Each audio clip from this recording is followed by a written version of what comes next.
very lucky. I tell them in reverse, luck favors the brave. कोई अपना luck साथ में लेके नहीं आता, वो बनाना पड़ता है। अगर आपके पास रिस्क लेने का एटीट्यूड है, सी मैं गुजराती हूं and we know the business, and business का एक ही फंडा है, higher the risk, higher the profit. So अगर 8:30 को आपका एक्सीडेंट होता है और 9 o'clock आप मेंस की एग्जाम देने जा सकते हैं, इंटरव्यू से पहले 1 महीने तक आप हॉस्पिटलाइज्ड है और उससे 1 वीक पहले आप दिल्ली जाके उसकी प्रिपरेशन कर सकते हैं, तो luck has to come with you. उसको आना पड़ेगा और आपको आईपीएस बनाना पड़ेगा। लोग बोलते हैं कि एक्सीडेंट के बाद आप जाके आए एंड ऑल, तो द सिंपल था कि मैं एग्जाम के लिए निकला, मेंस मेरा था, सुबह GS3 का पेपर था। 8:30 को मेरा स्कूटी स्लिप हो गया, मेरा लिगामेंट इंजरी हो गया, लेफ्ट हैंड में इंजरी था, सीट से ब्लीडिंग हो रहा था। लेकिन मेरे पास 2 ऑप्शन थे। मैं खड़ा हुआ, मैंने देखा, okay my right hand is safe and I decided I will go to the exam hall and write the exam. मेरे पास 2 ही ऑप्शन थे, या तो मैं वहां से उठ के रोने लगूं, यार मेरे साथ ही ऐसा क्यों हुआ, मेरा एक्सीडेंट हो गया, मेरा मेंस खराब हो गया, और हॉस्पिटल जाओ, या दूसरा ऑप्शन था कि मैं देखूं कि मैं 3 घंटे और सर्वाइव कर सकता हूं। हाँ कर सकता हूं। मैं मेंस के लिए एग्जाम हॉल में गया।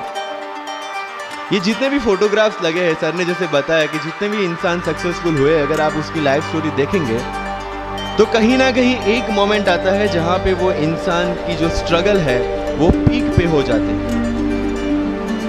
वो इस मोमेंट पे आपको डिसाइड करना है कि आपको वहां से यू टर्न लेना है या आपको वहां से आगे निकलना है। इन सब लोगों ने डिसाइड किया कि उनको वहां से आगे निकलना है, एंड दैट इज द फंडा ऑफ लाइफ। सक्सेस उन्हीं को मिलता है जो इस स्ट्रगल वाले मोमेंट से आगे निकलने की सोचता है। जब भी आपको लगे कि आपके सिर पे बहुत मुसीबत है, जब भी आपको लगे कि आप हर तरह से गिर चुके हैं, जब भी आपको लगे कि आपके पास कोई ऑप्शन नहीं है, तब एक चीज आप अपने दिमाग में लाइएगा कि यही मोमेंट है जहां से आपकी तकदीर बदलने वाली है। क्योंकि डायमंड जो होता है वो जितना ज्यादा घिसता है उतनी ज्यादा उसकी वैल्यू होती है। सोना जो होता है वो जितना ज्यादा तपता है उतनी उसकी वैल्यू होती है। अगर आप जिंदगी में तप रहे हैं, अगर आप जिंदगी में घिस रहे हैं, अगर आपको लग रहा है कि आप हर तरह से मुसीबतों में गिरे हुए हैं, तभी आपकी जो वैल्यू है वो बढ़ने वाली है। और यही मेरा एटीट्यूड रहा है। लोग बोलते हैं कि तुम्हारी फाइनेंशियल कंडीशन ठीक नहीं थी, पापा इलेक्ट्रिशियन थे, मम्मी हाउसवाइफ थी, डायमंड के कारखाने में काम करती थी, उसके बाद उन्होंने मैरिज में रोटियां बनाने का काम किया और उस तरह से मैं पढ़ा। लेकिन जब मुझे पूछा जाता है कि ऐसी कौन सी चीज है आपकी लाइफ में जो आप बदलना चाहते हो, एंड आई सेड नथिंग। क्योंकि अगर वो चीजें नहीं होती मेरी लाइफ में तो शायद आज आपके सामने में नहीं होता। तो अगर लाइफ में प्रॉब्लम्स है, अगर लाइफ में स्ट्रगल है, जैसे सर ने बताया struggle is a part of life, and I strongly believe in that. क्योंकि अगर हम दिल्ली में थे, मेरे दोस्त के साथ में निकला बाहर घूमने, बोलता है यार ऐसी लाइफ चाहिए, कोई मगजमारी नहीं, आराम से बैठते पूरे दिन एसी वाले कमरे में, बहुत सारे पैसे हैं और कोई टेंशन नहीं, ऐसी लाइफ चाहिए मुझे। मेरे पास ऑप्शन है तो क्या? बोला देख सामने ATM का रूम दिख रहा है, एसी वाला कमरा है, बहुत सारे पैसे, कोई मगजमारी नहीं, जॉब ले ले। क्यों IAS IPS में दिमाग खराब कर रहा है? अगर स्ट्रगल नहीं चाहिए तो you have to compromise with that life. जब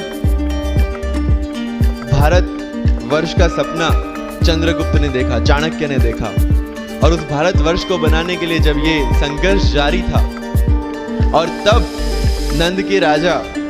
राजा धनानंद की डॉटर दुर्धरा से चंद्रगुप्त को प्यार हो जाता है, और जब चाणक्य उनको बोलते हैं कि नहीं तुम्हें उससे दूर रहना है, तब चंद्रगुप्त बोलता है आचार्य कभी कभी सोचता हूं कि जिंदगी में या ये भारत के सम्राट बनने के लिए इतना त्याग, इतना बलिदान ना देना होता तो। और तब चाणक्य रिप्लाई करते हैं तो हर कोई भारत का सम्राट होता। This is the fundamental rule of life. अगर आईएएस बनने के लिए, आईपीएस बनने के लिए सेक्रीफाइस करना नहीं पड़ेगा, अगर उसके लिए आपको त्याग नहीं करना पड़ेगा, तो आज पूरे इंडिया में हर घर में आपको आईएएस आईपीएस मिल जाएंगे. So when you are entering into this game of UPSC or MPSC, make sure that you have to sacrifice anything which will take you to your goal.